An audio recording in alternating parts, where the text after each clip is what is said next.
Buenos días, estimados estudiantes. Nos volvemos a encontrar nuevamente en nuestra clase de Historia del Perú. El día de hoy vamos a hablar acerca del tercer militarismo, tema de Historia del Perú. ¿Y por qué surge el tercer militarismo en el Perú? Recuerden que el tercer militarismo surgió ante el vacío político y la impotencia de las agrupaciones partidarias tradicionales frente a los nuevos movimientos sociales que van a acechar al Estado. Las clases socialmente dominantes, lejos de enfrentarse a él como lo hicieron en la época del primer militarismo y en las postrimerias del segundo, lo auspician y se amparan bajo su protección. Este periodo se inauguró con la sublevación militar de Luis Miguel Sánchez Cerro, con el apoyo de los sectores urbanos que vieron la posibilidad de participar en la vida política del país, luego de este caso que se encontraban en contra del gobierno de la Patria Nueva de Leguía. Con una consecuencia, recuerda que este gobierno de Leguía va a caer debido al crack del 29. Entonces, vamos a hablar un poco del gobierno de Sánchez Cerro y también del militar, en este caso, que va a reemplazar luego del asesinato de Sánchez Cerro, el gobierno también de Benavides. Así que presta atención y toma nota de los datos más importantes para tu práctica. Vamos a hablar entonces acerca del gobierno de Luis Miguel Sánchez Cerro, que va a iniciar en 1931 y 1933. Recuerda primero, vamos a hablar antes del gobierno. Del gobierno tenemos que recordar que Sánchez Cerro va a dar un golpe de Estado a ¿quién? A Leguía. Al dar el golpe de Estado, Sánchez Cerro va a formar una junta militar, donde va a gobernar solo por 6 meses, que va desde 1930 hasta febrero de 1931. En la junta estaba el coronel Ernesto Monteich y Gustavo Jiménez, junto con el alcalde de Lima, Luis Antonio Eguiguren. Emprendió populares medidas sociales y obras de caridad, realizando el reparto de raciones en las estaciones de policía para los desempleados. El 31 de agosto creó el Tribunal de Sanción, donde se daba la supuesta culpabilidad de los que iban a ser investigados. Entonces, luego de ello se va a dar la crisis política del año de 1931. Surge la oposición de algunos militares por la manera como Sánchez Cerro quería arreglar las elecciones para presentarse. Eso significaba reelección como Leguía.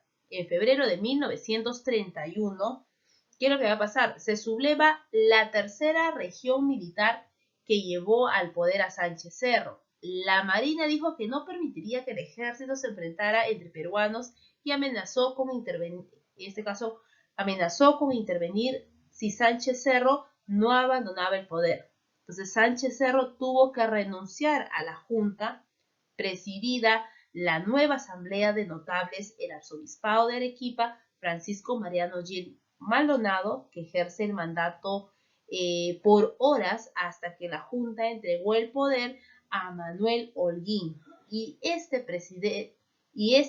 al presidente de la Corte Suprema, Leoncio Elías. En calidad de presidente de la Junta, días más tarde, el coronel Gustavo Jiménez, el Zorro, ministro de guerra, y rival de Sánchez Cerro, y propulsor del nacimiento Partido Aprista Peruano, preparó la instalación de una nueva junta presidida por el cusqueño y viejo pierolista David Samanez Ocampo. Mira, a ver si tú te das cuenta ahí qué es lo que va a pasar.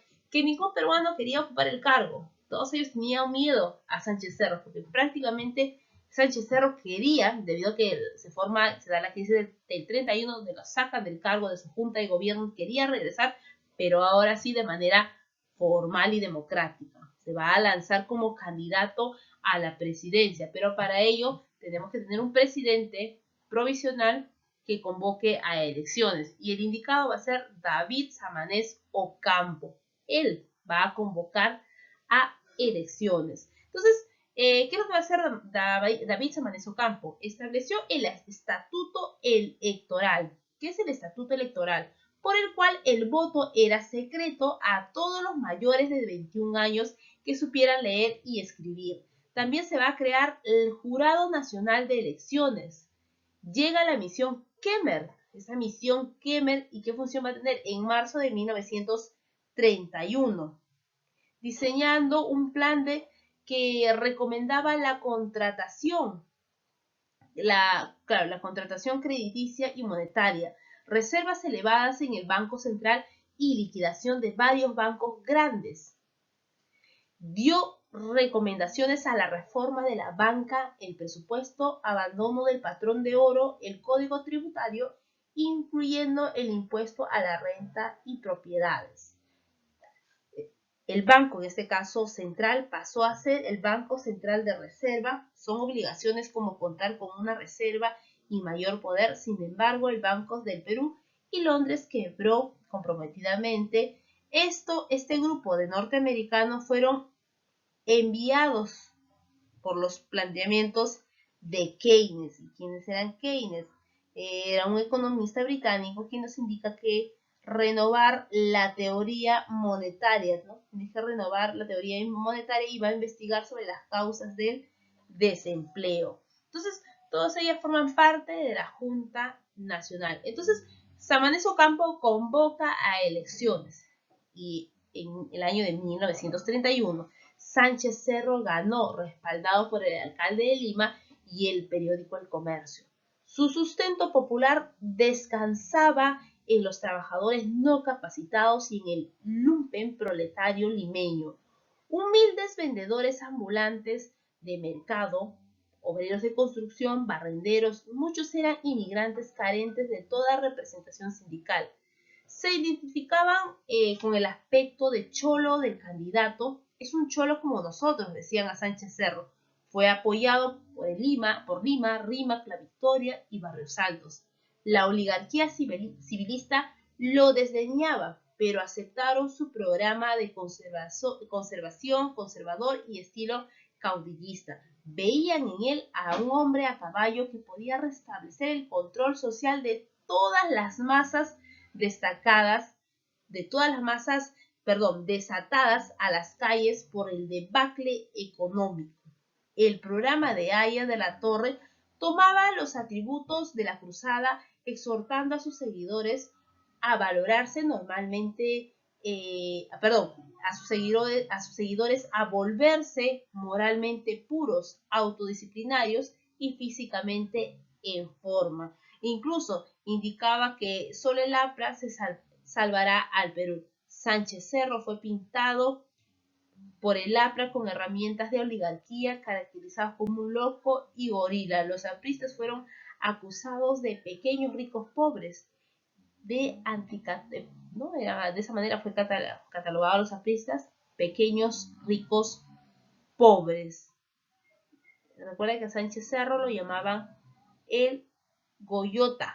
¿Qué significa Goyota? Significa el mocho, ¿no es cierto? Es el apelativo de el mocho.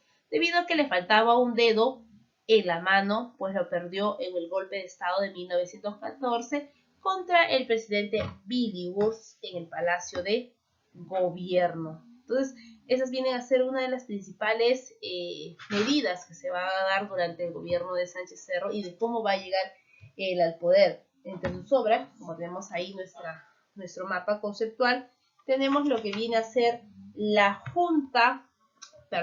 ley de emergencia.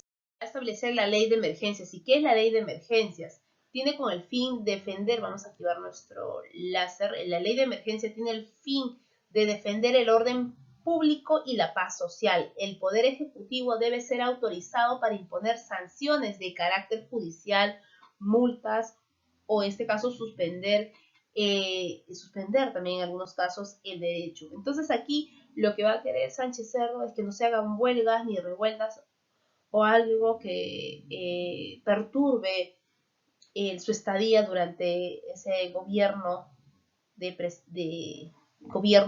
presidencial que tenía Sánchez Cerro. Entonces él va a caer en lo que viene a ser la llamada dictadura, ¿no? No quería ningún tipo de ruidos, no quería huelgas, no quería nada, absolutamente nada que iba en contra de sus políticas, de cómo él manejaba el gobierno. Esto va a ocasionar la llamada revolución en Trujillo. ¿En qué consistía esta revolución en Trujillo? Estuvo al mando de Manuel Barreto, llamado el Búfalo, quien va a tomar el cuartel O'Donovan de la ciudad en nombre del prefecto Agustín Aya de la Torre. Durante la madrugada los apristas van a asesinar a jefes y oficiales, mientras que desde Lima se ordenó al general Manuel Ruiz Bravo la represión del movimiento con bombardeo sobre la ciudad. Una vez recuperada la ciudad, el ejército fusiló en las ruinas de Chanchán a un número interminable de apristas. Este levantamiento repercutió en Huaraz y Huari. La primera había sido dirigida por el aprista Carlos Phillips, a quien se le atribuye la frase «Solo Dios salvará a las almas, solo el aprismo salvará al Perú». Entonces eso consiste la llamada barbarie en Chanchán, donde se va a producir la ejecución de una gran cantidad de apristas. Seguimos entonces. Otra medida del gobierno de Sánchez Cerro va a ser se promulga la Constitución de 1933, que intentó configurar un régimen parlamentario, reducir las facultades del presidente, reducir el número de votos necesarios en el Congreso para poder interpelar a un ministro o censurar un gabinete ministerial. Así, dicha Constitución estipulaba que el periodo presidencial duraría 6 años y comenzaría el 28 de julio en que se realizarían elecciones, aunque el elegido no hubiese asumido sus funciones en aquella fecha. No hay proceso de reelección, se gozan de derecho de sufragio los ciudadanos que solo sepan leer y escribir. La inscripción y el voto son obligatorios para los varones hasta los 60 años. Entonces, eso estaba estipulado en la Constitución de 1933.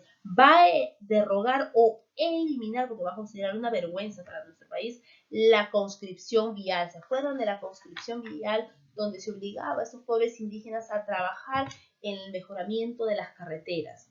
Y por último, se va a producir la clausura de la Universidad Nacional de San Marcos debido a las constantes revueltas y a las críticas que se hacía al gobierno de este presidente, de Sánchez Cerro, ¿no? Por eso es que él decide clausurar San Marcos y aplicar las recomendaciones, como indiqué, de la misión Clemer. Él va a permitir que ingrese la misión Clemer al Perú para realizar un estudio y recomendaciones en las finanzas de nuestro país. Entre las múltiples recomendaciones realizadas podemos resaltar la ley de creación del Banco Central de Reserva del Perú y la ley de aduanas de impuesto a la renta. Entonces, esto viene a ser todas las obras o medidas que estableció Sánchez Cerro durante su gobierno. Recordemos un poquito que Sánchez Cerro fue asesinado. Tras el asesinato de Sánchez Cerro, el Consejo de Ministros, presidido por Matías Manzanilla, se encargó del Poder Ejecutivo, cuyo principal medida fue declarar estado de sitio y suspender las garantías constitucionales. Entonces, aquí, al morir Sánchez Cerro, va a asumir el poder ¿quién? Gobierno de Óscar R. Benavides. Entonces, ¿qué medidas va a tomar el gobierno de Óscar R. Benavides? Ahora les explico. Presten atención.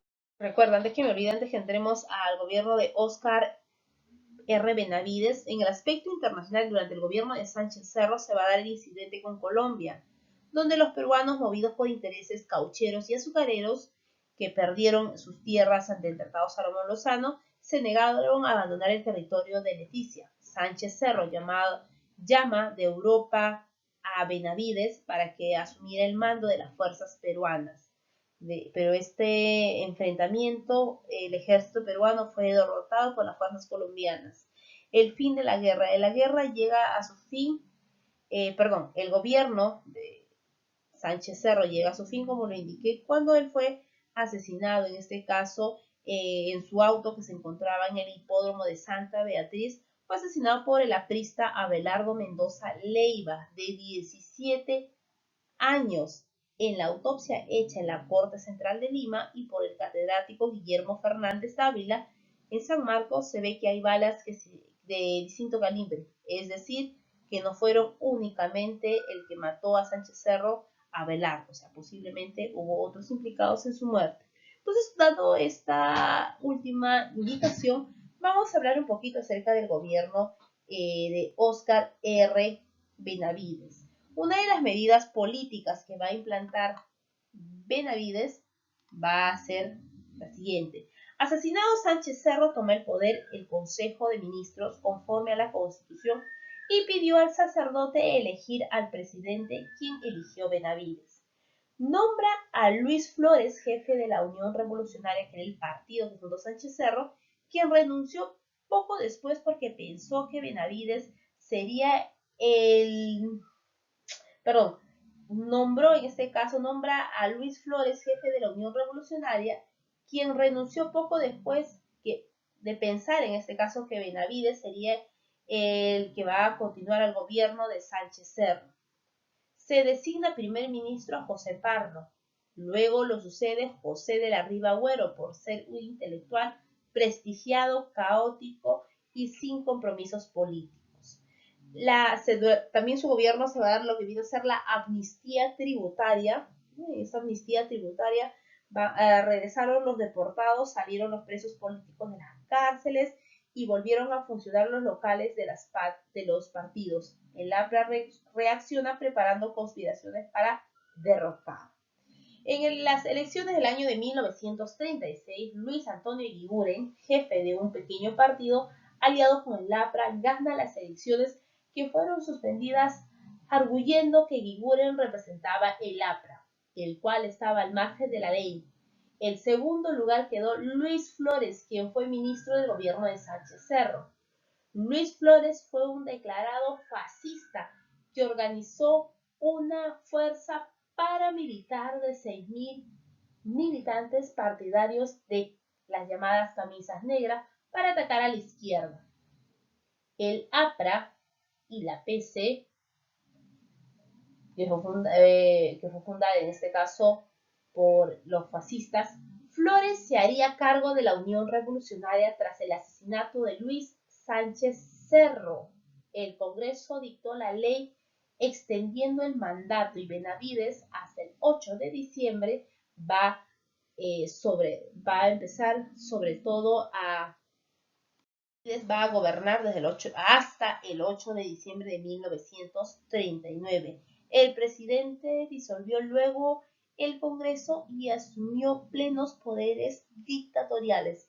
Entonces, estos vienen a ser las medidas tanto políticas y sociales. Entre las medidas diplomáticas en el gobierno del Óscar R. Benavides se va a firmar el protocolo de amnistía, límites y cooperación, ratificando el Tratado Salomón-Lozano. Su gobierno se enmarcó en un contexto internacional que atribuye la Guerra Civil Española. Tenemos también la implantación del nuevo Código Civil, que en este caso quedó listo en 1936, reconociéndose el divorcio definitivo. Aumenta el comercio exterior, se incrementa la recaudación de aduanas. En las medidas sociales, el Hospital Obrero y Policlínico se crea un ministerio, en este caso de educación. En el año de 1936 se crea un ministerio de educación y otro encargado de la salud pública y el trabajo. Entre sus otras obras tenemos la colonización de Tingo María. Se da lo que viene a ser logrando existir una feria de productos de campo. Se logró abrir una feria de productos en el campo de Marte con camiones de productos de todo el país gracias a las carreteras. La carretera, por ejemplo, la carretera panamericana tenía una extensión de 3.200 kilómetros. Entonces, aquí vienen a ser algunos datos adicionales con respecto al gobierno de Óscar R. Benavides, pero recuerda que Sánchez Cerro en este aspecto quería recuperar el territorio de Leticia, pero justo cuando estaba dando el visto a los soldados que iban a ir a Leticia a enfrentarse con los colombianos, ¿qué pasa? De manera casual, alguien mata a Sánchez Cerro y asume el poder Óscar R. Benavides. En este caso, al asumir el poder, va también a dar ciertas medidas, como en las sociales, se va el Seguro Social Obrero, se va a construir el Hospital Obrero, construcción de la Panamericana y la construcción del Palacio de Justicia. Se va a dar la suspensión de las elecciones de 1936. De igual forma, te invito a repasar tu libro, que resuelvas las preguntas que presenta tu boletín. No te olvides estudiar para tu práctica que será tomada en la tarde vía Zoom. Nos vemos, gracias.